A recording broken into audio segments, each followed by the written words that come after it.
Mitch, I know you are Jewish. I am Jewish. If you were my rabbi, I would be in synagogue Friday and Saturday. I'm just saying, think about it. I'll be there. Spectacular and spellbinding.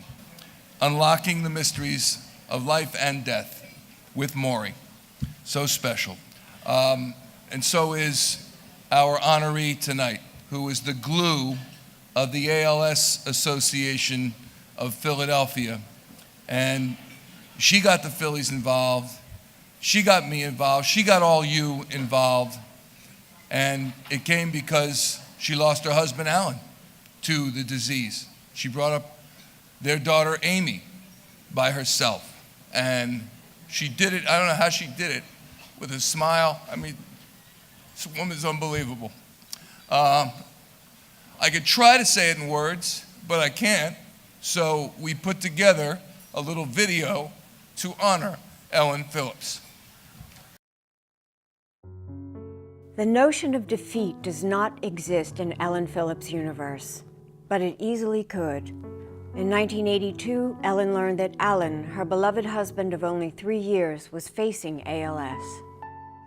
The tragedy of Alan Phillips coming down with a disease, frankly, I had very little knowledge of, and I think most of us in the Philadelphia area did not understand. I believe perhaps the biggest challenge was that of her daughter, making sure that Amy would not grow up with a negative view of the world, a fearful view of the future, but rather feel positive about herself, about her family, about what lies ahead. She was acutely aware of what she had to do for him and for them as a family. And Ellen and Alan really persevered to have the best life they could. I first met Ellen in 1983. My wife and I were running support groups at our house. That's basically what the chapter was doing. It was very much in its infancy at that point. And I recognized that she was someone who really could very well help our organization grow. Sadly, Alan lost his battle with ALS less than 2 years after he was diagnosed. Ellen's enduring love for him inspired her to act. And with the support of her strong and loving parents, she established a relationship that would forever redefine the fight to defeat ALS in Greater Philadelphia.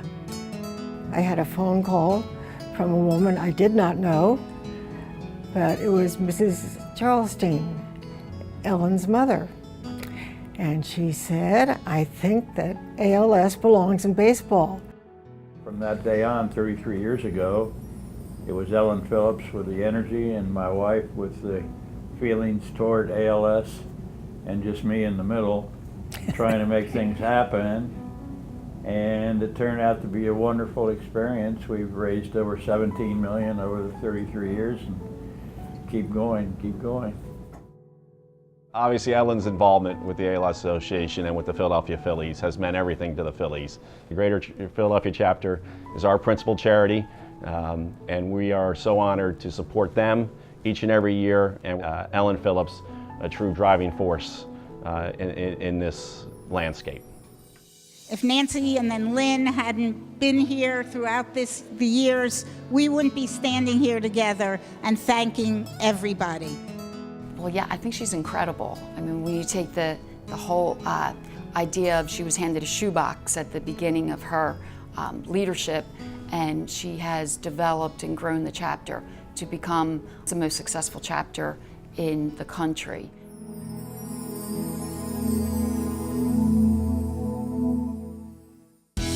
This is the end of our season of walks, and what better place to be than Citizens Bank Park?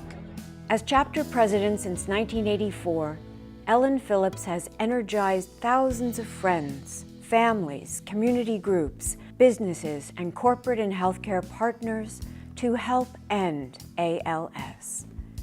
So as an advocate, she's brought many companies together, from GSK, the early days with Riluzole, now many other companies are in the space, Genzyme, Biogen, where she's just got such a skill in bringing people together, really encouraging them to invest in research, and then being really a great compassionate steward over time.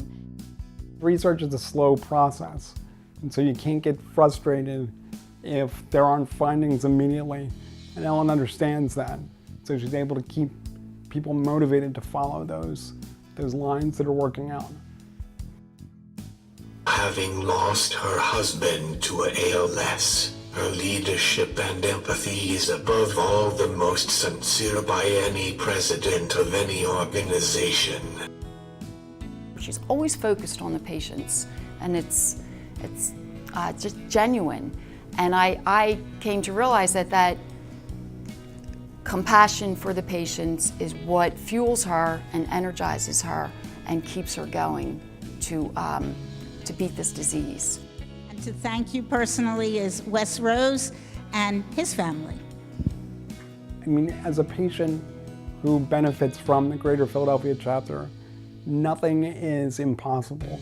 And I can imagine that has grown from Ellen's own experience and her own drive to, if not eradicate ALS, make it that's something that we can deal with on a day-to-day basis. In a recent letter to her beloved daughter Amy, Ellen wrote, "I always thought ALS would be history before you reached your teen years, and then your 20s, but I was wrong.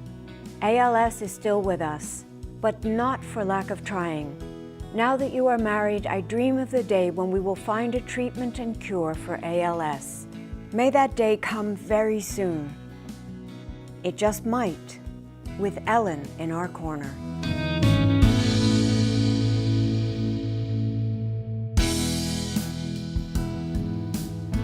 Hey Ellen, I love you and all that you are.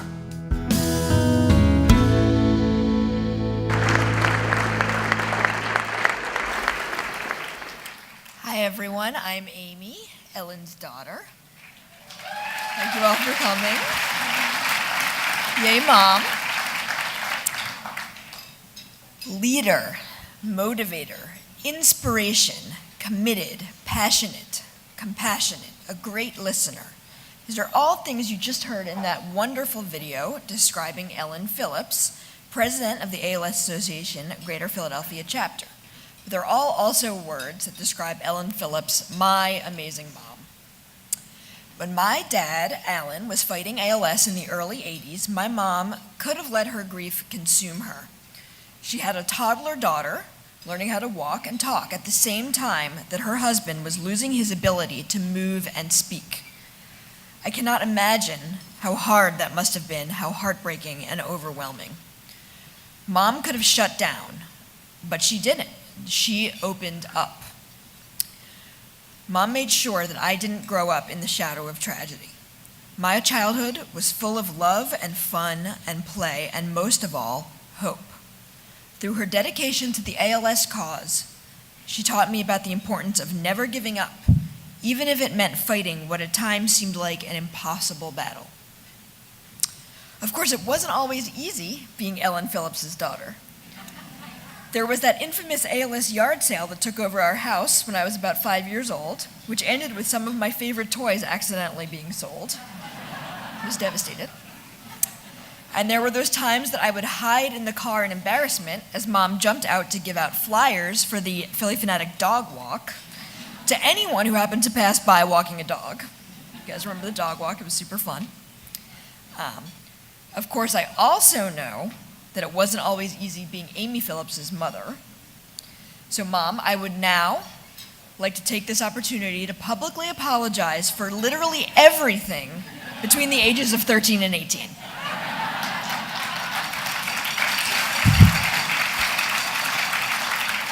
I am so sorry. Feels good to be able to do that. 4.5 months ago, I became a mother myself when my husband, Elliot, and I welcomed our daughter, Alana Conway, who some of you may have met. She's here in the back with a babysitter. She's named after Alan, my dad. Now that I'm a mom, I've gained a whole new level of appreciation for what my mom had to go through. I'm more in awe of her strength and resilience than ever before. Alana Conway is so lucky to have such an incredible grandmother. truly, all of us in this room and everyone involved with the ALS Greater Philadelphia chapter have had our lives touched, are lucky to have had our lives touched by this remarkable woman. So, it now brings me great, great joy to introduce tonight's honoree, our chapter president, and my awesome mom, the one, the only, Ellen Phillips. Woo!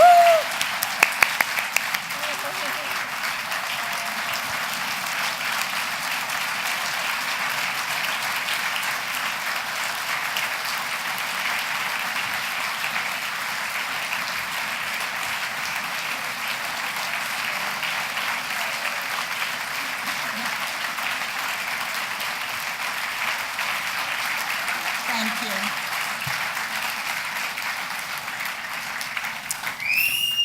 Very good. Thank you. Thank you. And I have words to say to Amy later, but I will say that one of my not-so-favorite stories was being called out of an FDA meeting to hear the principal of Penn Charter telling me not that they were going to suspend my daughter, but that they already had.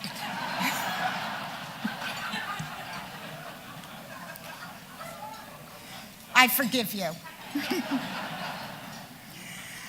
I want to speak tonight about my three passions that are really intertwined: my family, my commitment to the ALS cause, and my love for the Phillies. The Phillies have been an integral part of my life since I was 6. At that time, the only game that was on television for that week was on a Sunday. And it was only after the game was over that my parents, Gary, my brother, and I would meet my grandparents at Horn and Hardarts. Yes, someone just said that. I think it was my brother, for dinner. Now, I was always hungry before that, so I found the best way to pass the time was to watch the game. From then on, I was hooked. Prior to every season, my friend Ellen and I would predict each player's batting average. During my summers at overnight camp, I had the Phillies box scores sent to me. I purchased the first of many season ticket plans with my college friend Lou. In March 1979, my college roommate Bonnie fixed me up with Alan Phillips, a lawyer with Community Legal Services. On our first date, Alan asked me what I like to do in my spare time. And of course, I said, I have a season ticket plan with the Phillies. And I think, if I remember correctly, and I couldn't forget this, he just about spit out the soup that he was eating. And honestly, I thought that he was going to propose right then. He actually didn't wait much longer, and after a whirlwind courtship, we married in August 1979. We celebrated the 6th game of the 1980 World Series together at Veterans Stadium. Our daughter Amy was born in 1981. I was enormously happy. Our world came crashing down when in December 1982, Alan was diagnosed with ALS. He was 34, Amy just 16 months. In retrospect, he had the symptoms for about a year. We knew nothing about ALS, and I went to the library to look up what it was, what happened to Lou Gehrig. I didn't find anything in the book about that except that he made this wonderful speech, worked for Mayor LaGuardia, and died 2 years later. Soon, though, I learned what happened between the time he retired and the time ALS took his life. I had no time to be sad. I had a sick husband and a toddler, both of whom needed my help. And as Amy said, as she gained her ability to walk and talk, Alan lost his. He eventually was unable to speak, to eat, to move, to talk, and eventually breathe. Mercifully, he lost his battle and died very peacefully on September 21st, less than 2 years after the diagnosis.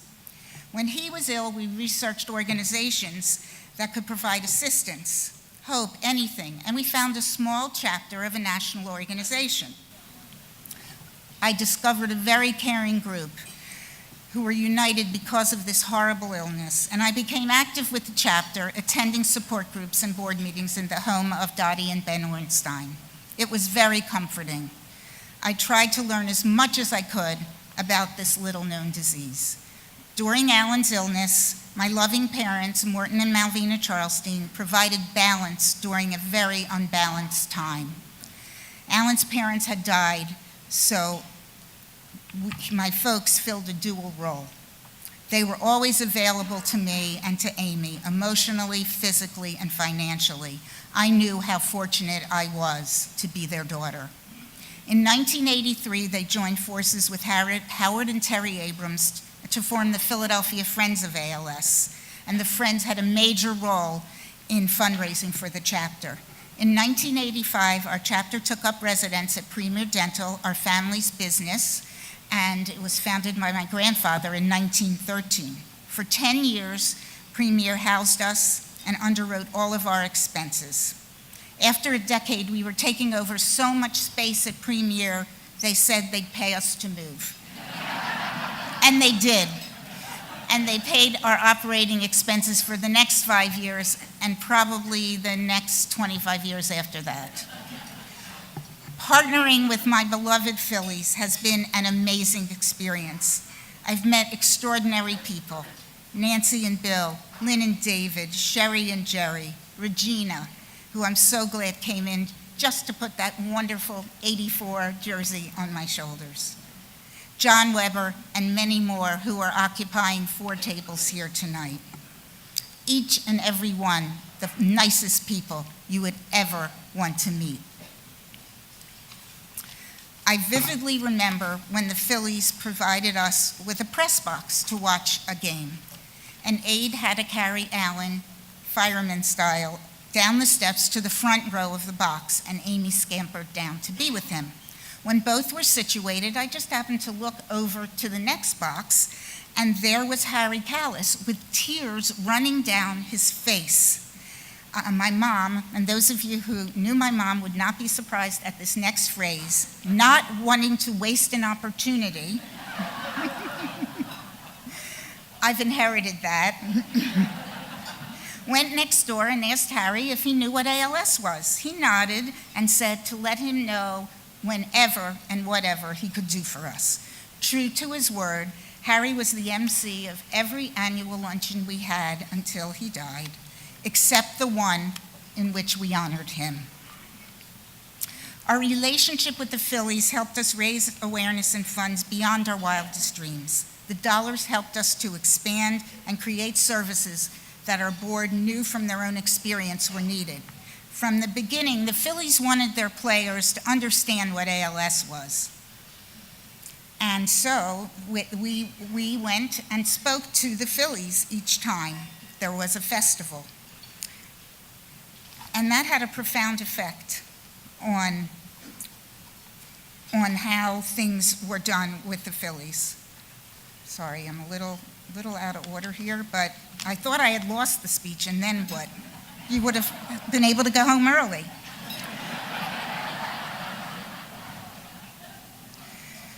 So it's because of the exposure to ALS, the players and their wives, who Michael mentioned, but I'm going to mention again those that are here tonight.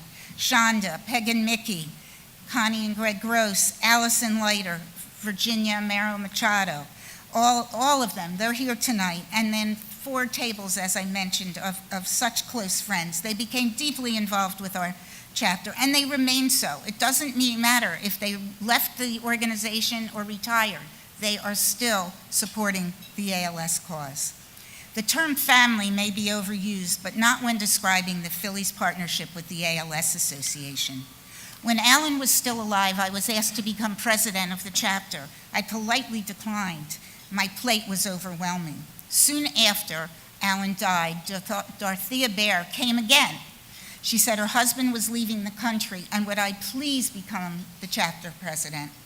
I said, well, as long as I can stay at home with my daughter and work up and create an office on the 3rd floor, I said I would do that. And she presented me with Patty Lake called a shoebox. Now, sometimes I feel like Dodo Bear had to leave the country, that it will take me leaving the country for me to have to step down. I set out to introduce myself looking through that shoebox to as many people as possible, using the resources I had in that box. I realized that I could relate well to people, and I certainly understood caregiving and patience. Obviously, we had a lot in common. I found I loved fundraising, using my father's mantra, if you don't ask, you won't get. I learned to handle rejection, lots of rejection, lots and lots of rejection, but not by moping, but moving on to the next opportunity. I met people who I would never have come in contact with if not for ALS, and learned from each one. An iron worker from South Philly, a couple who had a vaudeville act, and they both had ALS. A young woman who, with her husband, adopted a child so she could participate in clinical trials. An incredible man who, after I suggested that he have some chicken soup because he told me that his stomach hurt, started to call me forever MJM, my Jewish mother. Many of you in this room have an ALS story. It's important that we share them, that we are a small community, but we have a big message. ALS is no longer a hopeless disease. You've heard from Dr. Bruin, from Lucy, my dear friend, that progress is being made in research, healthcare, and technology. We can't stop now. I would like to end my remarks by acknowledging all of you, and I practiced like for 300 of you, but it was going to just take so long. So excuse me if I don't mention you by name. I hope you understand. First, I want to thank our amazing staff. They have just done such an incredible job.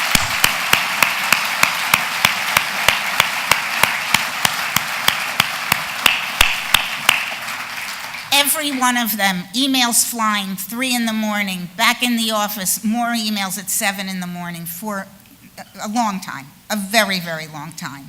And they're here tonight. It's a seamless, I hope you agree, it's completely seamless, and they just deserve all the credit in the world. They make me look good for sure. And also to our board, thank you for allowing me to continue in this wonderful position for 33 years. And I appreciate your tolerating me at some times. You know I mean well all the time. Thank you. To the Phillies, I say thank you. Thank you for taking a chance on a charity that had a budget of $4,500 when you met us. Thank you for making your cause our cause. Thank you for enabling us to increase awareness and funds and become known in our region and the envy of every chapter in the country. And thank you for the friendships that we have made that I treasure every day. To the ALS community, I say thank you. Thank you for always focusing me on what is important in life, just as Mitch said. Thank you for making me a better person too. And thank you for instilling in me that nothing, and I do mean nothing, can be taken for granted, that life is short and we must live every minute to its fullest. To my brother, thank you for telling Mom not to kill me when I knocked out your tooth. Thank you for the stability you have always brought to my life. Thank you for the close bond we shared caring for our parents and continue to share every day. And thank you for being the mensch that so many people look up to, including me. And to my daughter, I say thank you. Thank you for brightening my days during the darkest hours of my life. Thank you for the strong, loving relationship that we have today. Thank you for bringing me Elia and Alana Conway, and for the beautiful family that you have together. And thank you for helping me remember your dad in the most significant way possible. He would be so proud of you. Tonight has been a highlight of my life, a time I will remember forever. And to all of you, I say thank you.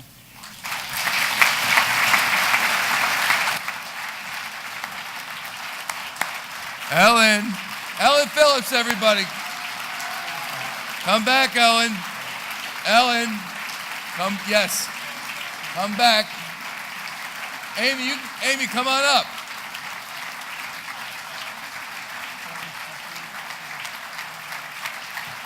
Wait, stay right there, Ellen, because Larry, Kathy, Chrissy, Delaney have a presentation for you. Yes, you did, but that's okay. I'm right here. Okay, that's why you're here. Oh,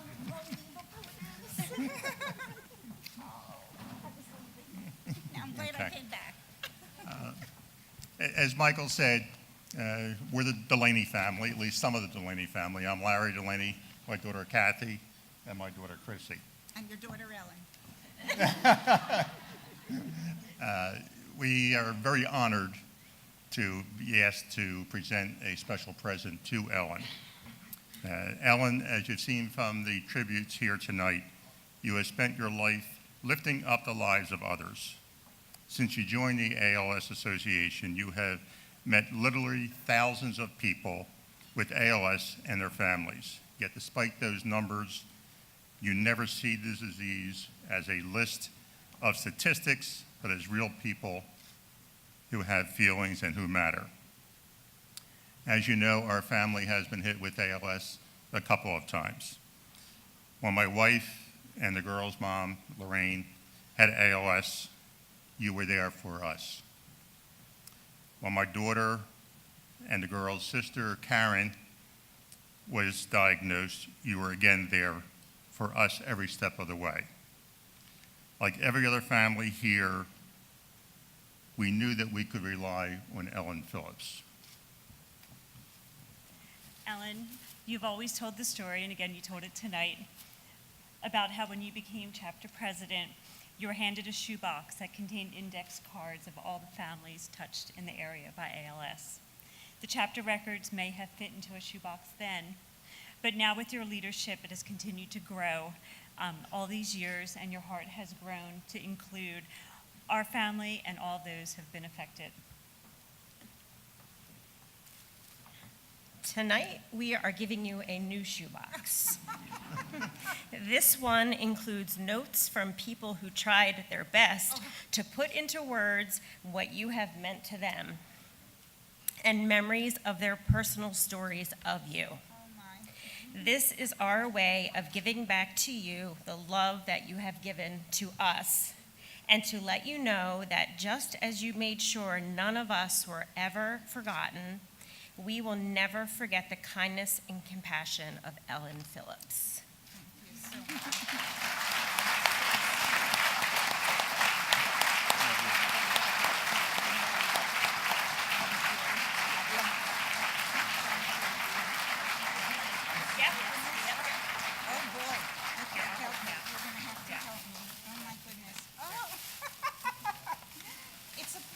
But it's bigger. Well, thank you. This is what it looks like. Thank you. Open it real quick. Open it, okay. Uh-oh. I'm sure Joan has the scissors nearby.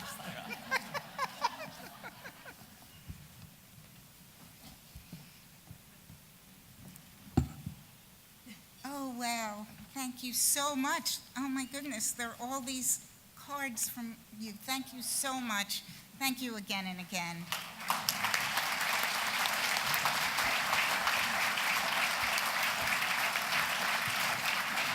you.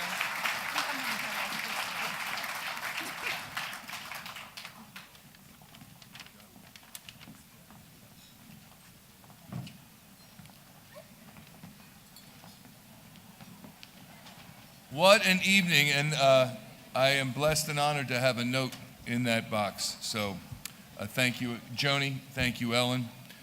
Incredible night. By the way, Ellen said, we had lunch about a month ago. She said, I shouldn't be the honoree. I'm done. I said, no, you should, and you are, and thank goodness that we honored Ellen Phillips tonight. 40 years we celebrate.